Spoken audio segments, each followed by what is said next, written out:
بسم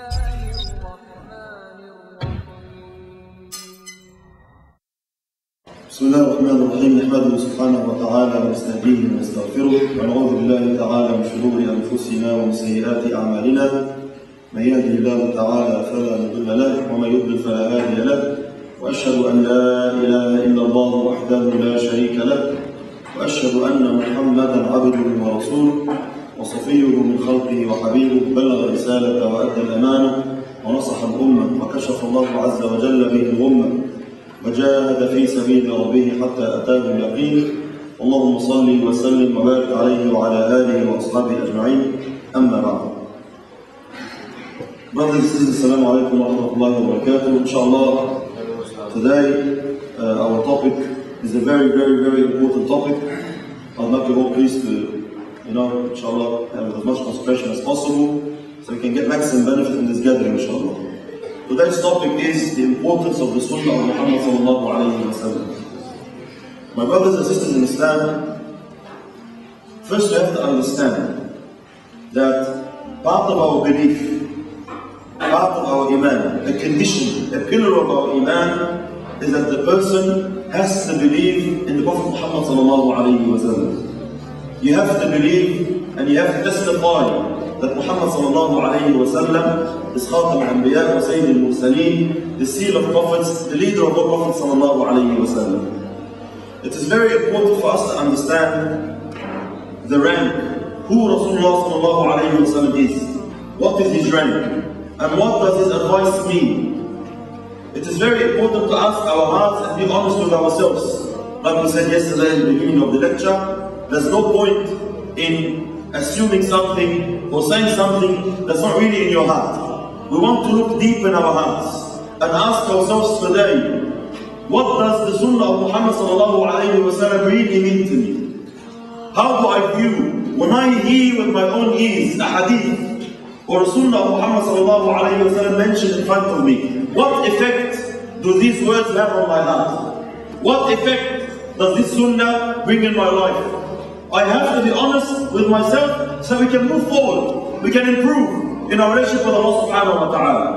So first we understand the rank of Muhammad sallallahu alayhi wa sallam. The Prophet of Allah, my brothers and sisters, is Sayyid al-Awwaleen wal-Akhirin. He is the leader of all humanity, all the creation of Allah. He sallallahu alayhi wa sallam said in the hadith, أَنَا سَيِّدُ وَلَدِ آدَمْ يَوْمَ الْقِيَامَةِ وَلَا فَخْرٍ. I am the leader of humanity on Judgment Day, and I'm not boasting. No prophet, no angel, no creation comes close to the rank of Muhammad sallallahu alayhi wa sallam. And love of Muhammad sallallahu alayhi wa sallam is compulsory on us. Muhammad sallallahu alayhi wa sallam says in Hadith al-Bukhari, he says sallallahu alayhi wa sallam, and please ponder over this hadith. قال صلى الله عليه وسلم لا يؤمن أحدكم. None of you is a true believer حتى أكون أحب إليه, until I become more beloved to him من والده وولده والناس أجمعين. I have to be more beloved to him than his family, his parents, his progeny, his children, and all humanity. And underline please, I want you please to underline the word أحب. أحب in Arabic language doesn't mean love. He has to be loved more than. Alright? It's a key word in our lecture today. Muhammad sallallahu alayhi wa sallam is not referring to loving him. He is speaking about a condition that needs to exist in our hearts. He has to be more beloved to us than everyone else. Than everyone else of all humans.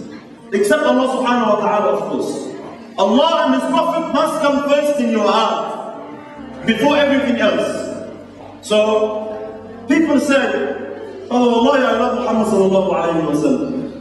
Recently, mashallah, I'm sure we've all, in the past weeks or so, you've been hearing about the debates and the arguments and about this disgusting movie that came out and the anger people showed and the riots and protests everywhere in the Muslim world. In Sydney here, we had a protest, and a lot of youth and a lot of Muslims are very, very angry. And we ask these people, when we look at them, not just those, we ask the whole Ummah of Muhammad sallallahu alayhi wa sallam, how does the Muslim prove his love? How can you prove your love someone. It's very, very easy to make a claim. It's very, very hard to prove your love. I'll give you a small example. MashaAllah, a lot of you see something you can relate to. Your mother that changed your nappies, washed your clothes, looked after you when you were sick, sacrificed all her life, cared you for 9 months, all her life she gave her child. And then the mother realizes my son has grown up, he needs to move on, he needs to get married.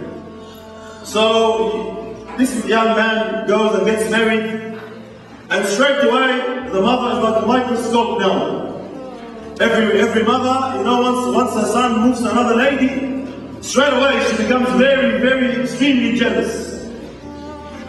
And she wants to see, she wants to test, will that, you know, new girl come and steal my son from me? She wants to see. So she'll call you maybe next day after your wedding. And judgment day might start if you don't answer that phone call.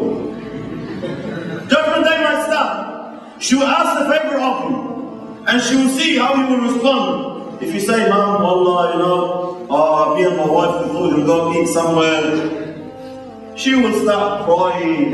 People that are married probably went through this, you know, sort of procedure. It's very, very common. The mother is not content with lip service. The mother is not content with you saying, Wallah, I love you, Mom. Wallah, I love you more than anything. If at any point in time in your life, you show preference to your wife over your mother, straight away, the mother gets offended. Even though you are in her service for years, 20 years later you make this mistake, judgment day starts. Why? Because the mother is not content with words. The mother wants action.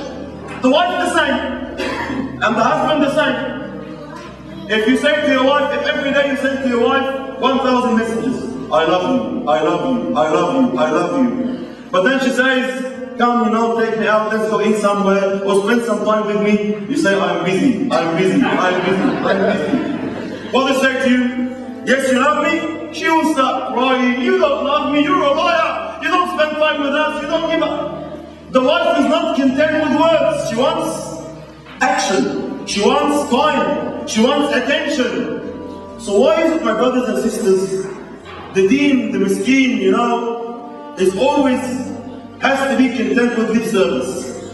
People can scream their lungs out, I love Rasulullah, I love Muhammad sallallahu alayhi wa sallam. There is no one that I love more than Rasulullah. I will die for Muhammad sallallahu alayhi wa sallam. My life is for Muhammad sallallahu alayhi wa sallam. But then when Muhammad sallallahu alayhi wa sallam gives you a small order, gives you some advice, you completely neglect it. How is that love? How can this be love? How can this be obedience? So my brothers and sisters, before we jump to conclusions of love, we have to ask ourselves, are we obedient to Allah and His Prophet? The poet says in the famous poetry, تعصي الإله وأنت تزعم حبه لعمري إن ذلك في الفعال شنيع لو كان حبك صادقا لأطعته إن المحب لمن يحبه مطيع. You disobey the Lord, you disobey Allah, although you are claiming extreme love. By Allah, they said, oh, the poet, it's an amazing claim. لو كان حبك صادقا, if your love was genuine and true, you would have obeyed Allah subhanahu wa ta'ala. إن المحب لمن يحب مطيع. Verily, he who loves Allah, he who loves someone, obeys him. If you love someone, you obey him. You love your mother, you obey her. You love your father, you obey him. This is what we want to prove today. Where do we stand with Muhammad sallallahu alayhi wa sallam?